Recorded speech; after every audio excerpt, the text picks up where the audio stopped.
Hey, aujourd'hui, on parle d'Elon Musk. Grâce à la biographie de Walter Isaacson, qui est un journaliste qui l'a suivi pendant 2-3 ans là, dans ces dernières années. Mais il raconte aussi l'histoire genre des tout débuts de Elon jusqu'à aujourd'hui, toutes les entreprises qu'il y a.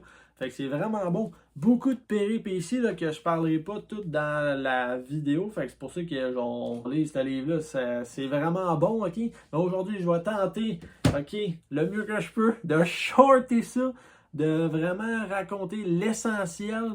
Parce que je trouve que c'est un personnage vraiment important, intéressant, qui a beaucoup d'impact sur nos vies. Là. Fait que allons-y, on se pitch là-dedans.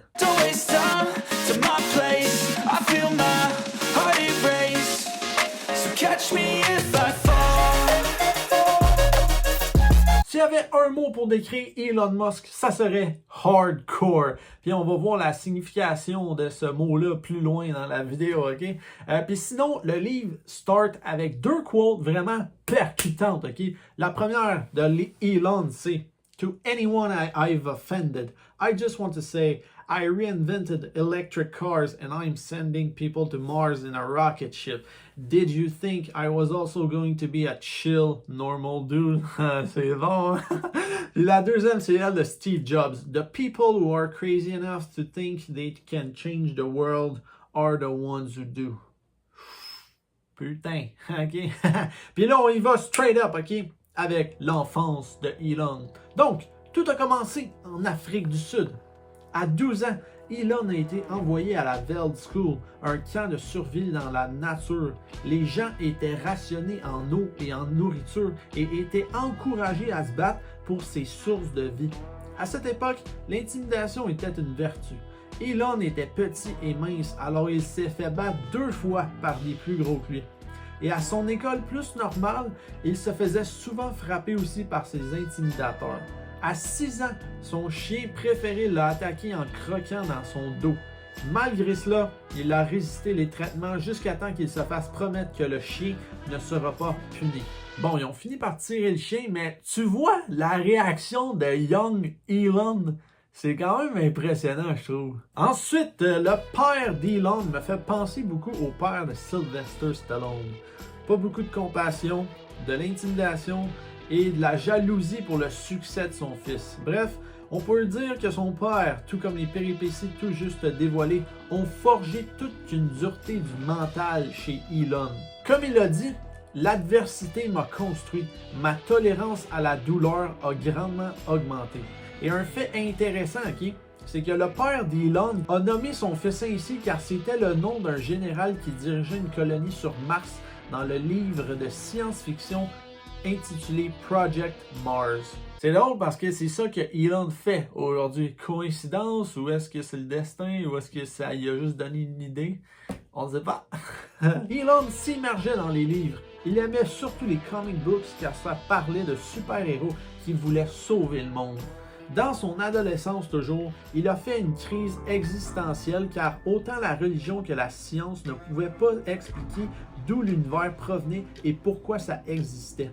Ses lectures sur des philosophes comme Nietzsche, Heidegger et Schopenhauer l'ont rendu encore plus dépressif. Heureusement, des livres de science-fiction ont allumé en lui une pure curiosité pour l'intelligence artificielle et l'espace, surtout le livre The Hitchhiker's Guide, dans lequel les gens essaient de trouver la réponse à l'ultime question de la vie.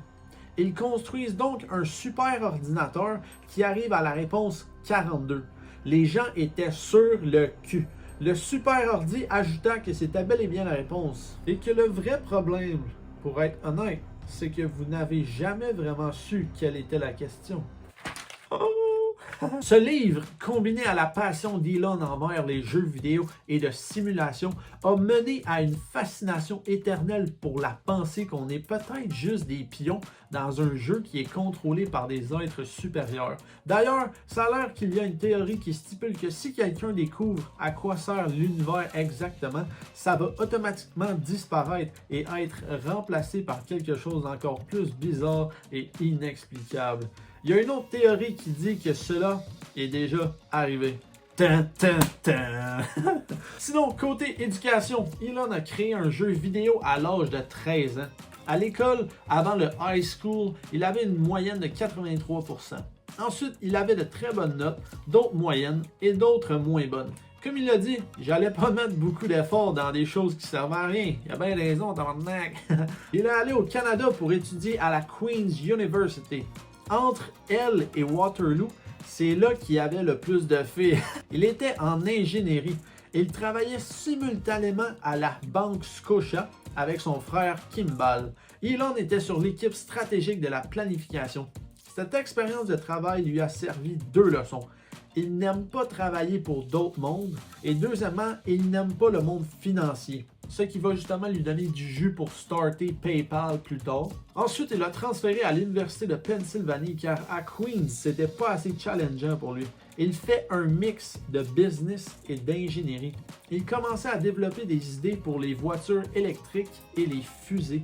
Il a reçu des offres de stage de Wall Street, mais il ne voulait pas. Elon trouvait que les banquiers et les avocats ne servaient pas à grand-chose dans la société. Il a plutôt réussi à aller faire des stages dans la Silicon Valley. Et Elon a eu une grande réalisation.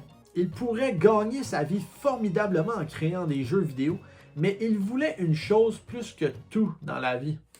De l'impact. Les trois choses qui allaient le plus influencer les humains étaient l'Internet, les énergies renouvelables et l'espace. Au lieu de débuter un PhD à Stanford, il est allé demander l'avis à son ancien mentor de la Scotiabank, Pete Nicholson. Celui-ci a dit « The Internet revolution only comes once in a lifetime, son. So strike while the iron is hot. » Oh! Ça te fire up, tu t'as comme moi, ça? Alors, Elon est parti fonder avec son frère Kimball Zip2, la version Internet du bottin téléphonique. Leur père les a aidés en leur donnant 28 000 $ et leur mère aussi en leur donnant 10 000 $. Ça a marché et ils ont vendu la compagnie pour 307 millions de dollars. Elon et Kimball ont respectivement fait 22 et 15 millions, selon leur part de la compagnie. Ils ont redonné 300 000 à leur père et 1 million à leur mère. Et c'est là que Elon s'est acheté sa fameuse McLaren F1. I expect to receive a car that I've just bought, which is called the McLaren F1. It's $1 million for a car. It's decadent. There are 62 McLarens in the world, and I will own one of them. Back in '95, there weren't very many people on the internet, and certainly nobody was making any money at all. Most people thought the internet was going to be a fad. Just 3 years ago, I was showering at the Y and sleeping on the office floor, and now, obviously, I've got a $1 million car and quite a few creature comforts. It's just a moment in my life. Mais il n'a pas tout dépensé. Oh que non. Vous voyez, ça c'est une force ultime selon moi d'Elon Musk. Il a pas juste cash out, tu sais comme oh my god, genre j'ai fait ma vie, tu sais comme parce que plusieurs mondes rêveraient de ça, là, faire des millions puis partir à la retraite. T'sais. Lui il est comme non. Genre I know what I gotta do. Lui il veut repartir d'autres compagnies et c'est ce qu'il a fait. Pourquoi? Parce qu'il y a une fucking mission qui est inaccomplie encore et qu'il veut accomplir. Alors, allons-y. Elon a starté X.com, un one-stop shop pour tous les besoins financiers. Il y avait une compétition féroce avec PayPal, fondée par Peter Thiel et Max Levchin, ou Levchin en tout cas, pour signer le plus de consommateurs possible, en donnant à ceux-ci les sign-up bonuses. Jesus, I'd give you the 25 grand as a signing bonus. I'll take it. C'était comme un combat de bras de fer pour savoir qui allait vider son argent en premier. Alors, ils ont décidé de s'unir plutôt que de se détruire. Ils ont pris le nom PayPal parce que X, ça sonnait trop site porno.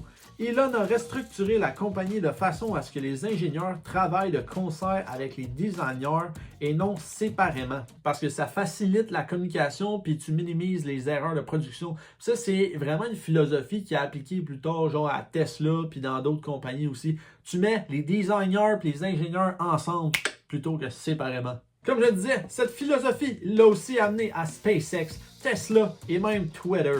Mais là, il y a eu de la petite chicane et Elon s'est fait enlever de ses fonctions de CEO par le board. Au moins, ça lui a permis d'avoir du temps libre et il est parti en voyage à Rio, puis en Afrique du Sud avec de la famille. Mais quand il est revenu à Palo Alto, il ne se sentait pas bien et un docteur a découvert qu'il avait la malaria falciparum, la forme la plus dangereuse de malaria. Donc il a survécu, mais il est passé très proche de mourir. Comme Elon a dit, Vacations will kill you. PayPal a été acquis par eBay pour 1,5 million de dollars. Et donc, Elon, qui faisait encore partie de la compagnie, parce que je pense qu'il y avait des parts, ben, il a été bien rémunéré par la vente de l'entreprise. Après cet épisode, Elon a décidé de prendre des cours d'avion, ce qui a vraiment accentué sa passion pour l'espace. Et il s'est rendu compte que la NASA n'avait même pas de plan pour aller sur Mars. Il a continué ses recherches et il s'est ramassé à un souper dans la Silicon Valley organisé par la Mars Society où, aux côtés de James Cameron, il a pu exprimer à celui-ci que l'homme devrait devenir une espèce multiplanétaire. Et ça, c'est devenu sa première grosse mission, de rendre les humains capables de vivre sur d'autres planètes. Puis justement, là, il n'y a pas si longtemps, j'avais fait une vidéo sur 4 raisons pourquoi Elon voulait aller dans l'espace parce que je commençais à m'intéresser à lui. Puis ben, dans le livre, il y en a 3 qui sont dites, donc les voici. Premièrement, est-ce qu'on veut dire à nos petits-enfants qu'aller sur la Lune est le meilleur qu'on a fait et qu'ensuite on n'a plus rien fait? Deuxièmement, coloniser d'autres planètes assurerait la survie de la conscience humaine. Troisièmement, la vie ne peut pas juste être de régler des problèmes un après l'autre. Il faut aussi que ça serve à pourchasser de grands rêves. C'est ça qui te permet de te réveiller le matin. Donc, en mai 2002, Elon a fondé Space Exploration Technologies, connu sous le nom de SpaceX. Pour réussir, la minimisation des coûts était critique et 70% des morceaux de fusée furent construits au sein de la compagnie. À la NASA, il y avait des centaines de contraintes et de spécifications. Mais chez SpaceX, Elon demande à ses ingénieurs de questionner toutes les spécifications. Si ça sert à rien, on le fait pas. Les seules règles sont celles de la physique. Et pour être rentable et amener les humains sur d'autres planètes, les fusées devaient devenir réutilisables. Ce qu'ils ont fait. Comment ont-ils innové aussi vite? Move fast, blow things up, repeat.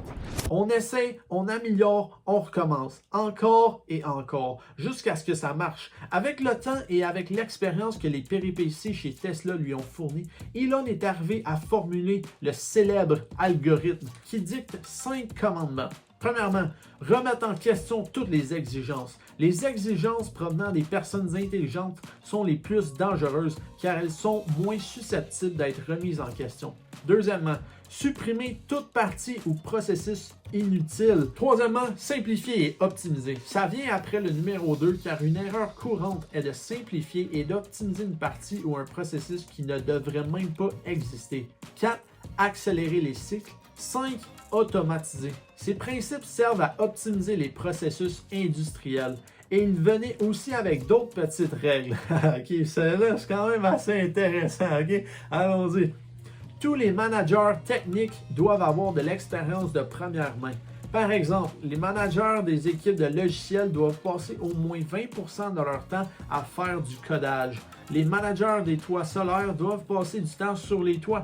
Autrement, c'est comme un chef de cavalerie qui ne sait pas monter un cheval ou un général qui ne sait pas utiliser une épée. Quand même pas pire comme règle. Bon, la camaraderie est dangereuse. Ça rend ça difficile ensuite de challenger le travail de l'autre. Il y a une tendance à ne pas vouloir faire mal à ton collègue. C'est bien correct d'être dans l'erreur. Il ne faut juste pas être confiant et dans l'erreur. Ne demande jamais à tes troupes de faire quelque chose que toi, t'es pas prêt à faire. Quand tu engages, regarde pour les gens avec la bonne attitude. Les habiletés peuvent être enseignées, mais les changements d'attitude requièrent une transplantation de cerveau. Un sentiment d'urgence maniaque est notre principe de fonctionnement. Les seules règles sont celles dictées par les lois de la physique. Le reste, c'est des recommandations. Bon, ok, là, j'espère que c'est pas trop vite ou pas trop long à votre goût, là, mais comme je répète, là, quand vous lisez le livre, il y a vraiment beaucoup de détails, puis il y a plein de péripéties, là, comme un moment donné, genre, il pèse sur le gaz avec la puis il se plante, puis là, ben, ça crée genre plus de cohésion avec son partenaire, en tout cas. Mais là, on pourrait faire un recap de toutes les compagnies d'Elon Musk qu'il y a à ce jour, à quoi ça sert, puis ça serait une bonne idée hein, quand même. Okay. Premièrement, SpaceX, qui a été fondée en 2002. Ça, c'est une entreprise aérospatiale visant à réduire les coûts d'accès à l'espace et coloniser Mars. Ça comprend aussi le programme Starlink, qui est dans le fond un Internet satellitaire mondial. Puis ça, c'est une importante source de revenus pour SpaceX. Et l'autre source principale de revenus, ben, c'est les contrats gouvernementaux. Tesla, fondé en 2003. C'est pas Elon qui a fondé Tesla, mais il a rejoint dans le fond en 2004 comme investisseur principal. Puis les péripéties, genre, se sont passées, puis il y a eu de la petite chicane, puis il a comme pris les rênes, là. Il a comme fini par prendre les commandes de cette entreprise-là, ce qui a quand même été critiqué là, de la façon que ça a été fait, je pense. Mais au final, je pense que c'est une bonne affaire parce qu'il a bien fait ça. Puis aujourd'hui, l'entreprise a un bon impact, je crois. Là. Même s'il y en a qui pensent que ça coûte trop cher. Puis tout, là, c'est sûr, OK? Nobody said it was easy. OK? Tu sais, c'est comme quand tu amènes des nouvelles solutions, Chris, ça pourra pas tout le temps être facile puis implémenté puis que tout le monde devient riche tout de suite. Là. Ça va prendre du temps, ça peut être difficile, mais si c'est pour le bien de la planète et des gens, ben, ça vaut la peine, tabarnak. OK. Tesla fut fondé par Martin Eberhard et Mark Tarpenning. Le premier char était la Roadster. Puis là, il y a quand même un partenariat avec Lotus, là, parce que ça ressemblait vraiment à une Lotus. Et comme Elon l'a dit souvent, là, il y a vraiment une complexité unique de tout ce qui est l'aspect manufacturier comparé au design. Comme designer un char, Elon dit, c'est pas si difficile que ça que lui dit, comparé à l'aspect manufacturier, genre comprendre les processus industriels puis appliquer l'algorithme qu'on a vu, ben ça, c'est vraiment compliqué. Puis de scaler ça, OK, c'est vraiment là, quelque chose de touché, OK, mais il l'a fait. Et puis là, dans le fond, à travers les années, OK, Tesla a comme 3 compartiments. Premièrement, ça vend des chars. Après ça, deuxièmement, il y a aussi des toits solaires qui font, dans le fond, pour vraiment avoir des maisons, là, comme toute Tesla, là, que genre, c'est de l'énergie, genre, distribuée grâce à Tesla, grâce à l'énergie solaire, comme. Puis après ça, ben, tu plugues ton char dans la maison, comme. Fait que, il est vraiment dans le game de l'énergie pour ça, là. Plus, il y a les robots aussi, le projet Optimus, ou les robots Optimus qui appellent, que dans le fond, on voit ça aussi, là, je pense, au Japon ou dans d'autres contrées dans le monde, là, aussi qui commencent à avoir des villes, genre de robots, puis on teste des affaires. Fait que Elon, c'est un peu ça qu'il voyait, comme, parce que là, tu sais, on le sait avec la pyramide inversée là, des âges, ben, on va peut-être avoir besoin de robots pour nous faire des tâches avec nous autres. Fait que lui, il voulait commencer à en créer. Dans le fond, c'est un visionnaire là, comme d'autres gens. Là, fait que, il planifie déjà pour le futur. Ensuite, OpenAI, fondé en 2015, cofondé dans le fond parce que l'autre fondateur c'était Sam Altman, mais Elon a quitté en 2018 en raison de conflits d'intérêts avec Tesla qui développe sa propre intelligence artificielle. Donc le côté voiture, là, dans le fond, ils veulent faire des voitures qui se conduisent tout seuls, Tesla. Et le projet Optimus, donc ça utilise l'intelligence artificielle. Ensuite, Neuralink, fondé en 2016. Cette entreprise développe des implants cérébraux pour créer une interface entre le cerveau humain et les ordinateurs. L'objectif, OK, plus concrètement, c'est de soigner des maladies neurologiques. Dans le fond, ça sert beaucoup à financer les activités de l'entreprise. Et éventuellement, le but ultime, c'est de fusionner avec l'intelligence artificielle. Parce que dans le fond, Elon, c'est pour ça qu'il n'aimait pas ça être avec Sam Altman ou Larry Page de Google. Parce qu'il trouvait que ces deux-là ne faisaient pas assez attention à l'intelligence artificielle. C'est pour ça que Elon, lui, ben, il voulait créer sa propre compagnie. Comme on va voir le XAI fondé en 2023. Mais c'est que aussi, il se dit, Elon, genre, la seule façon de protéger les humains, c'est si on devient mixé avec les robots. Parce que l'intelligence artificielle s'en vient, puis il y a une forme de vie plus intelligente que nous qui s'en vient. Mais si on apprend à la mixer avec nous autres, puis qu'on apprend à vivre ensemble, ben c'est là qu'on devient plus genre protégé. Puis Neuralink, ça sert à ça que je pense qu'ils sont en train de développer genre des chips là, que tu mets dans ton cerveau, puis là, c'est comme si tu avais genre un ordi dans le cerveau, peut-être au pire. Fait que ça fait peur, mais en même temps, tu te dis, si ça marche, on va être bien content parce qu'on va être protégé. Mais j'avoue que ça fait peur, là, puis c'est ça. Next one. The Boring Company, fondée en 2016. Cette compagnie est spécialisée dans le forage de tunnels pour résoudre la congestion urbaine. Ça propose des systèmes de transport souterrain rapides à l'aide de véhicules électriques automatisés.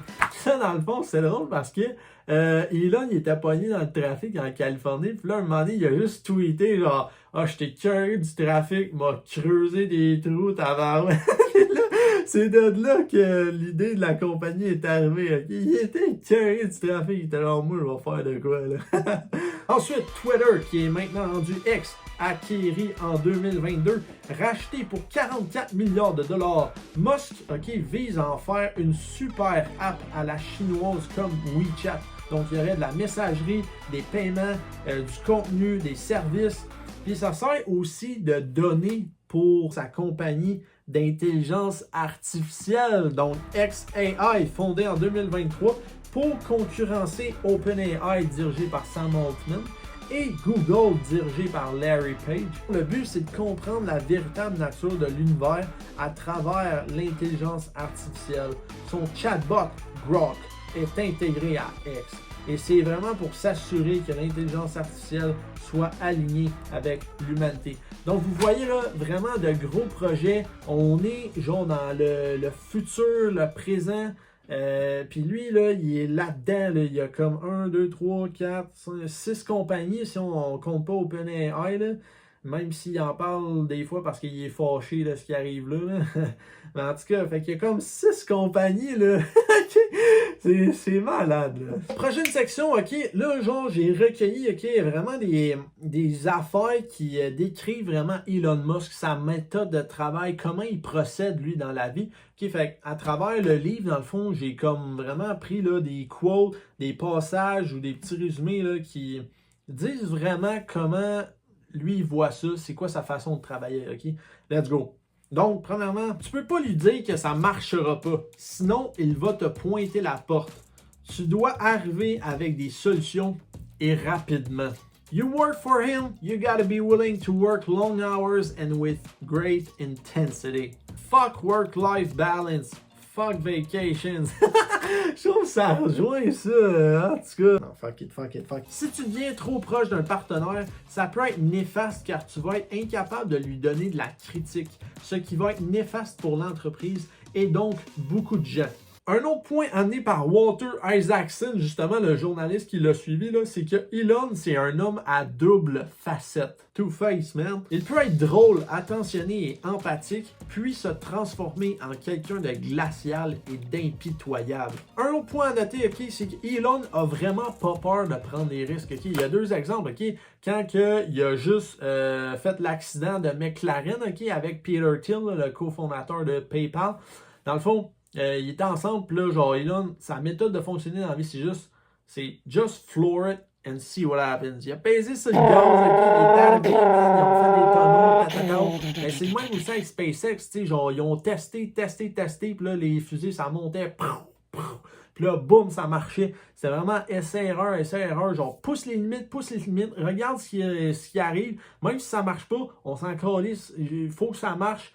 Puis on va s'assurer que ça marche, Puis il y a un autre exemple de sa prise de risque, c'est quand il jouait au poker à un moment donné, c'est que, genre, il perdait une game, il perdait l'autre. Puis là, après ça, l'autre, la dernière, il bêtait tout l'argent, puis là, il gagnait la grosse montagne de pognon, Fait que c'est lose, win big.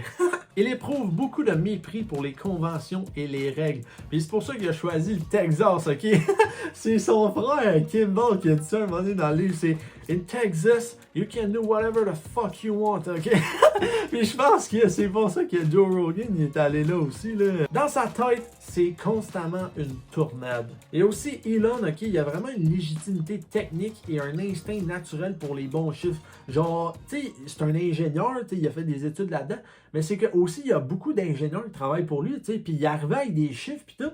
Puis Elon, il venait confirmer avec Elon, puis là, genre, Elon, lui, juste par instinct naturel, ils répondaient comme « Ah, ça va donner à peu près ça ». Puis là, les gars retournaient faire leur travail, puis genre, ils faisaient les calculs, puis ils étaient comme « Tabarnak, il a raison ». Fait que tu sais, ton boss, le Kingpin, man, lui, là, genre, il pense ça de même, genre « Ah, ça va être ça à peu près ». Puis il a la bonne réponse, là, t'es comme « Tabarnak ». Tu sais, versus, s'il n'y avait pas cette légitimité technique-là, ben, il serait difficile à écouter. Tu sais, quand il te fait chier, puis quand il te pousse dans le cul, tu serais comme « Colin, pourquoi je travaille ici ?» Mais parce que le gars, il est bon, t'es capable de tolérer son intensité. Fait que ça, c'est vraiment un point important. Et une quote que j'adore vraiment, okay, c'est elle de Michael Marks, qui a été, dans le fond, le CEO par intérim de Tesla vers 2007. Dans le fond, la voici.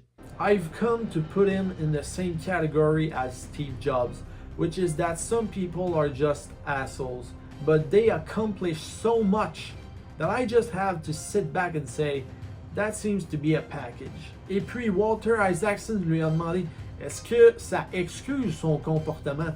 Et Marx a répondu, well, maybe if the price the world pays for this kind of accomplishment is a real asshole doing it, well, it's probably a price worth paying.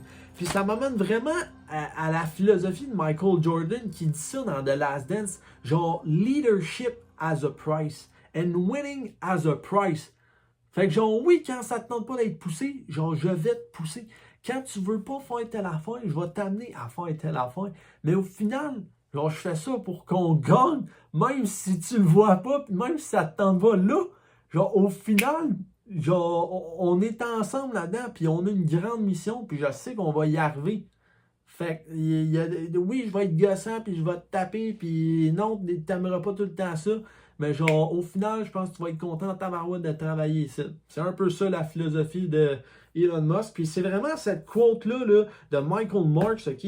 Je trouve que ça résume vraiment, que oui, là, le gars, là, il peut être vu comme un truc de cul, puis c'est pour ça qu'il est largement médiatisé, puis que, tu sais, ben oui, des fois, genre, il fait des tweets spontanés, puis il est fâché, parce que c'est un humain, Colin, puis genre 6 entreprises milliardaires, whatever, ok? En tout cas, c'est ça. Moi, je trouve, des fois, il faut juste que tu te mettes à la place de ces gens-là, au lieu d'être genre, il a pas fait ci, il a pas fait ça. Genre, fais juste checker tout ce qu'il a fait, là. Puis là, oui, ok, des fois, tu vas dire, ouais, ça, j'ai moins aimé ça. Mais tu peux pas juste chialer. Tu sais, faut que tu checkes la big game, là. Hein? Et justement, là, on pourrait se lancer dans le monde amoureux d'Elon Musk, ok? Parce que je trouve les relations amoureuses, tu sais, ça en dit beaucoup sur quel genre de personne que t'es. Puis justement, Elon, ben, il y en a eu plus qu'une, ok? Bon, premièrement, Justine Musk, sa sœur. Non, ok, elle a adopté ce nom-là après l'avoir marié. L'inceste n'est pas une des valeurs d'Elon Musk, ok, on peut se rassurer là-dessus. Bon, ils ont été mariés de 2000 à 2008. Ils ont eu 6 enfants ensemble, avec des noms vraiment spectaculaires, ok, comme tous les enfants d'Elon. C'est vraiment, là, c'est Watata, ok, on s'attend pas à ça, ça fait, ça frappe. Bon, Justine a dit à propos d'Elon, il pouvait lancer des insultes et être méchant, pour ensuite redevenir amusé et dire des blagues. Ça revient un peu, tu sais, le côté Two-Face que Walter Isaacson disait. Là. Je trouve que ça fait penser à ça. Ensuite, l'accumulation d'argent et de popularité a changé la dynamique. Ouais, ça se peut. The strong will and emotional distance that makes him difficult as a husband may be reasons for his success in running a business. C'est vrai. Deuxièmement, Tallulah Riley, de 2010 à 2012, puis 2013 à 2016. Riley dit que c'était comme vivre dans une tempête, mais qu'il avait aussi un côté tendre et vulnérable. Numéro 3, Amber Heard, une pensée pour Jack Sparrow. De 2016 à 2017 qu'ils ont sorti ensemble, ok, puis après ça il y a eu les tribunaux, etc. Bon, ok, c'est que Elon est vraiment attiré par le chaos, comme son frère Kimball disait, et c'est là-dedans qu'il est tombé avec elle. Musk était follement amoureux d'elle et elle jouait avec ses émotions. Il l'a décrite comme 50% brillante et 50% folle. 4. Claire Boucher, connue sous le nom de Grimes, elle c'est une chanteuse, les deux dernières c'était des actrices. Ils ont sorti ensemble de 2018 à 2021 et ils ont eu 3 enfants ensemble. Ils ont vraiment connecté à cause de leur passion pour l'espace, la science-fiction, les robots et plusieurs autres sujets de ce genre. Elon dormait dans le garage de SpaceX pendant qu'elle était enceinte de leur deuxième enfant via mère porteuse. Ça donne un genre d'avant-goût des vibes qu'il y avait. Numéro 5, Siobhan Zilis. De 2022 à 2023, ils ont eu 2 enfants, donc des jumeaux, via procréation assistée, donc in vitro. Dans le fond, elle, c'est qu'elle travaille chez Neuralink et son esprit aiguisé a vraiment impressionné Elon. Avec elle, dans le fond, il n'y a pas vraiment eu de drame, pas de passion non plus. Et puis là, voici des paroles de ChatGPT, ok, sur le résumé des relations amoureuses d'Elon Musk. Okay? Musk en amour, c'est comme une fusée, puissant, imprévisible et difficile à suivre. Il cherche l'amour, mais reste esclave de sa mission. Comme, ça me fait penser ça, comme Naval Ravikant a dit, health, love and your mission in that order. Elon, c'était plus la mission d'abord. Il aime les femmes brillantes, hors normes, mais son besoin de contrôle, son obsession du travail et sa froideur logique rendent la longévité quasi impossible. Et pour Musk, créer des enfants est une forme de prolongement de sa mission. Il voit la natalité comme une crise mondiale et il n'a pas tort. Alors il embraye et fait des bébés. Alors pour finir, je pense pas que personne veuille vraiment être comme Elon Musk. Tu sais, comme il a dit lui-même, dans ma tête, c'est tout le temps une tornade. Fait que je pense pas que personne voudrait avoir ça. Puis comme Michael Jordan aussi a dit, tu sais, le monde, il voit peut-être tous les avantages, tout le fame, la popularité, puis l'argent. Mais il aimerait pas ça être Michael Jordan, puis je le crois en tabarouette, ok? Fait que même chose pour Elon Musk. Mais néanmoins, ok, je trouve que ses prouesses, sa personnalité, les péripéties qui lui sont arrivées, ok, je trouve sont vraiment porteuses de leçons. Puis j'espère que vous en avez recueilli plusieurs aujourd'hui, puis que peut-être vous allez acheter le livre. Là. Je sais pas s'il y a un partenariat avec ce livre-là, là, mais je trouve que c'est bon. Puis quand c'est un grand héros du 21e siècle. Le 5e siècle, ça, avant Jésus-Christ, c'était le siècle de Périclès. Et peut-être que le 21e siècle, ça va être le siècle d'Elon Musk. Peut-être. En tout cas, c'est bien parti pour ça. Et pour finir, avec une quote, d'Elon Musk, que j'avais vu passer dans une vidéo, là, pis ça donne vraiment le goût de, wake the fuck up, man, genre, se donner des deadlines. Je trouve que c'est ça, la leçon ultime d'Elon Musk. C'est vraiment, puis c'est ça, le mot hardcore, c'est qu'il se donne des deadlines quasi impossibles à faire. Il se donne des limites de temps. OK, on va faire tel projet pour dans 2 mois.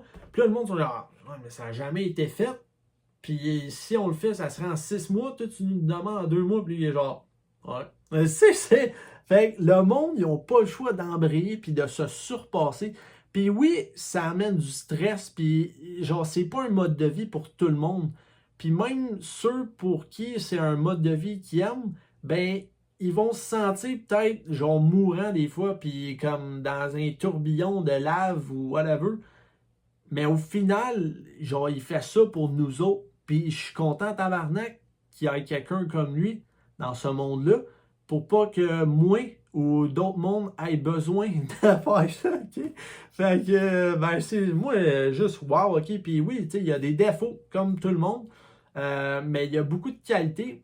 Puis puisque lui, il joue vraiment au niveau macroéconomique, ça se reflète à tous les niveaux dans la société. Tu sais, genre, ça part de là, puis après ça découle dans toutes les turbines, Puis, tu vois ça, tu sais, moi, je trouve, je remarque que plusieurs tendances qui sont à la mode dans les écoles ou ce qu'on apprend, ça dérive beaucoup de ce que les riches aiment, puis leur goût, puis leur méthode de faire. Tu sais, parce que c'est ça, en fait, les écoles, souvent, c'est que tu checkes c'est qui les kingpins, tu les étudies. Puis, c'est ça. Puis les kingpins sont même pas allés dans ces écoles-là. C'est tout caliste. En tout cas, la courte, que je disais, on va en faire, là, pas passer 30 ans ici. Si tu te donnes 30 jours pour nettoyer ta maison, ça va prendre 30 jours. Ouais. Mais si tu te donnes 3 heures, ça va prendre 3 heures. C'est pareil pour tes objectifs, tes ambitions et ton potentiel. Alors, sur ces paroles de sagesse, man, Let's fucking go, ok? J'espère que vous avez aimé la vidéo d'Elon Musk. On va se revoir pour d'autres héros, d'autres personnages, ok? J'espère que vous allez aimer la série en général, là. Et puis, ben c'est ça, on se revoit bientôt. Allo, sayonara, adios, mi amigos. Ciao, ciao!